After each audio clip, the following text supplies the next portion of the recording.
Hi friends, ఎలా ఉన్నారు? నేను బాగున్నాను.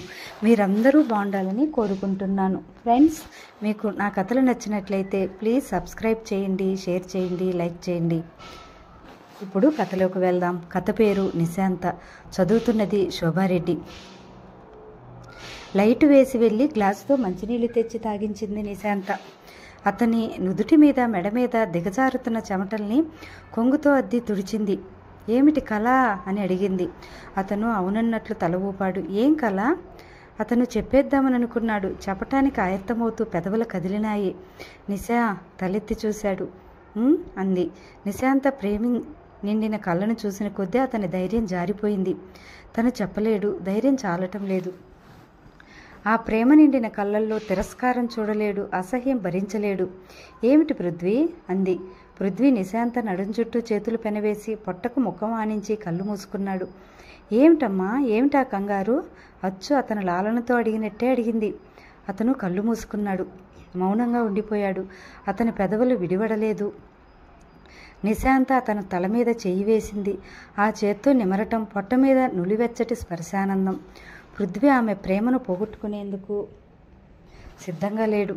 ఈ ప్రపంచం అంతటితో ఎదురు తిరిగి పోరాటికైనా సిద్ధమే, కానీ నిశాంతను మాత్రం తనకి దూరం కానీయడు.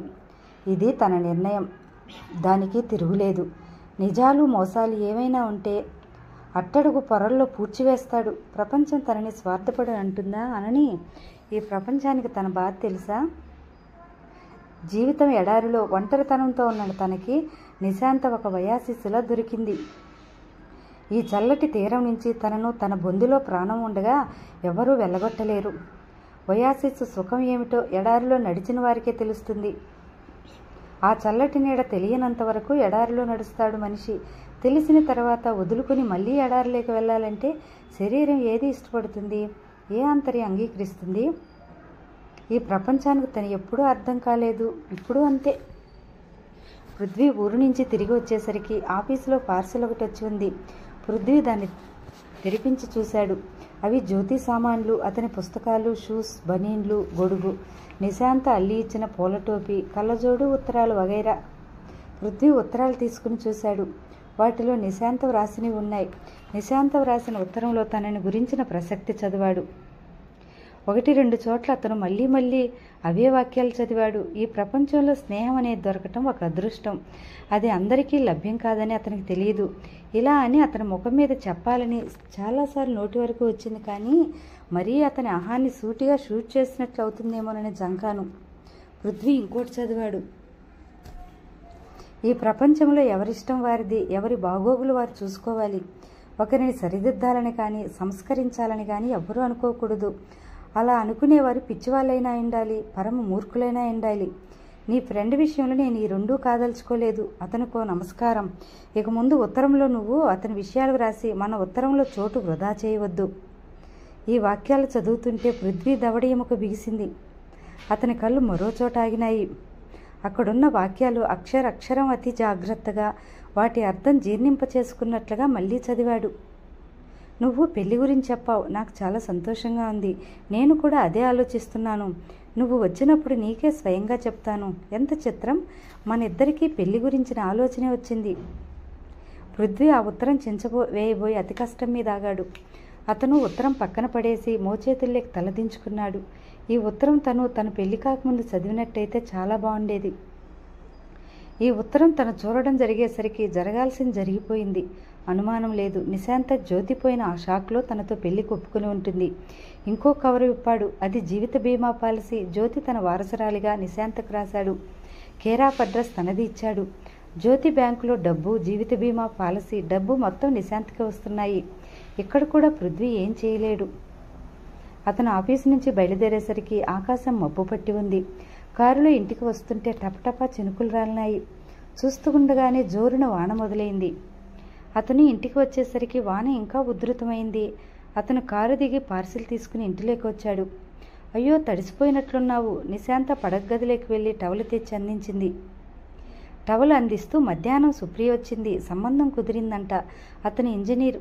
పృథ్వీ, నీకు తెలుసా, అతను సుప్రియ కంటే 2 ఏళ్లు చిన్నవాడు. ఇద్దరిది లవ్ మ్యారేజ్ అట. అతన్ని తీసుకొస్తానంది. పృథ్వీ చేతిలో పార్సిల్ దడేలను అక్కడున్న టీపాయ్ మీద పడేసి తల తుడుచుకుంటూ పడగదిలోకెళ్ళాడు. లవ్ మ్యారేజ్, ఎవడో మరో పిచ్చివాడు తనలాంటివాడు అనుకున్నాడు. ముందు గదిలో నుంచి నిశాంత అడిగింది, ఈ పార్సిల్ ఏమిటి? అవతల ఎక్కడన్నా పెట్టనా, ఇక్కడే ఉంచనా? అది ఎక్కడ ఉంచాలో ఏమిటో అతనికే తెలియాలి మరి, అడిగింది గట్టిగా. నీ ఇష్టం, గదిలో నుంచి తల తుడుచుకుంటూ సమాధానం చెప్పాడతను. నా ఇష్టమా? అదేమిటి అంది. అది నీదే, జ్యోతి సామాన్లవి. నిజంగానా?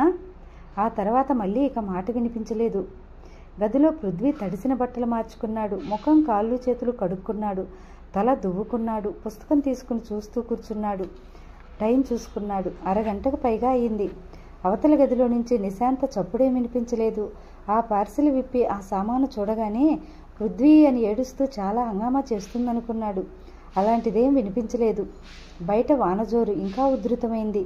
అతనికి విసుగు పుట్టి చేతుల్లో పుస్తకం గిరాటు కొట్టి లేచి ఇవతలకొచ్చాడు. గుమ్మంలో నిలబడి చూశాడు. బయట పడుతున్న వాన శబ్దంలో తనకి వినిపించలేదు. నిశాంత టీపాయ్ దగ్గర నేల మీద కూలబడి జ్యోతి పుస్తకాలు, షర్ట్స్ వాటి మీద తలదించుకుని ఒకటే ఏడుస్తోంది. అతనికేం జాలి కలగలేదు. పైనుంచి వ్యంగ్యంగా అన్నాడు, అయిందా ఏడుపు కార్యక్రమం? ఇంకా ఉందా? ఆ మాటలు వినగానే నిశాంత తలెత్తి చూసింది. ఆమె చేతుల్లో అతి పదిలంగా పట్టుకున్న జ్యోతి కళ్ళజోడు ఉంది. పృథ్వీ అన్న మాటలు ఆమె మనసును సోలాల్లా గుచ్చినాయని ఆ రెపరెపలాడిన కళ్ళే తెలియజేస్తున్నాయి. పృథ్వీ ఆమెకి ఎదురుగా నిలబడి, కాకపోతే ఏంటది? నేను వచ్చి అరగంట అయింది. నాకు కాఫీ ఇవ్వాలనే ధ్యాస కూడా లేదు నీకు. నిశాంత పెదవులు కంపించాయి. చేయి కెరటంలో వస్తున్న ఏడుపును నొక్కేస్తున్నట్లుగా నోటికి అడ్డం పెట్టుకుంది.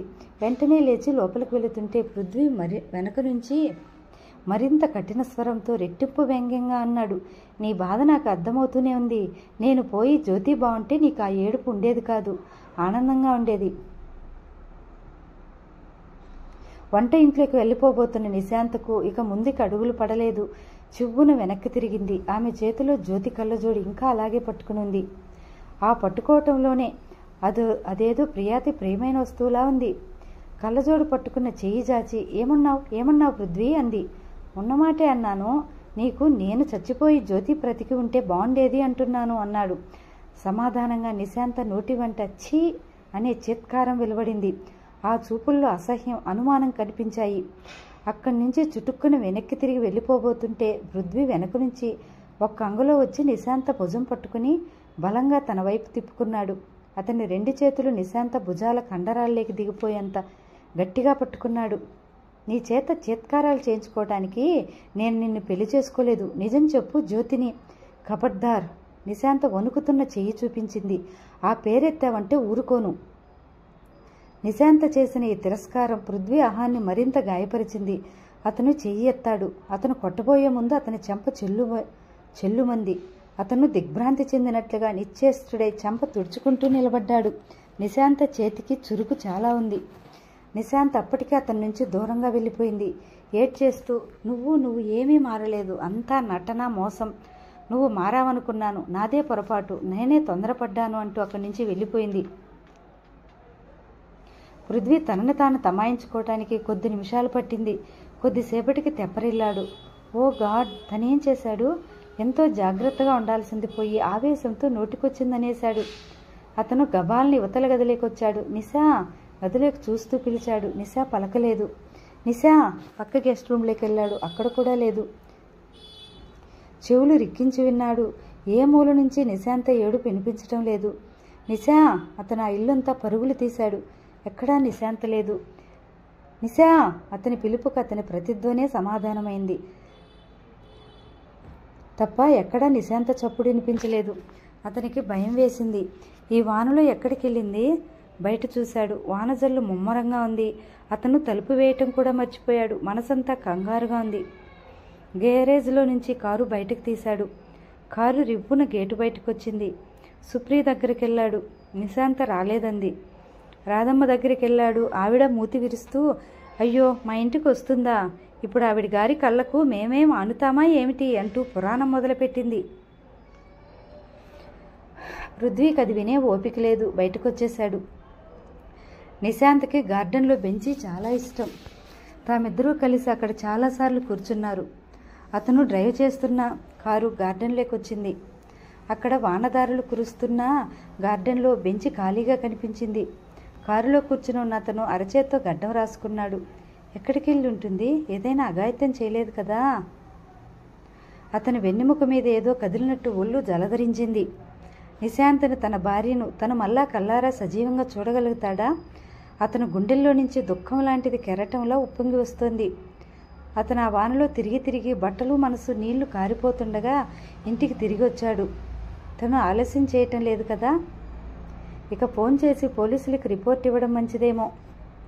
అతను కారు ఆపి ఇంట్లోకి వచ్చాడు. సరాసరి తడిబట్టలతోనే ఫోన్ దగ్గరికి వెళ్ళి నెంబర్ డైల్ చేయబోతే ఫోన్ డెడ్ అయి ఉంది.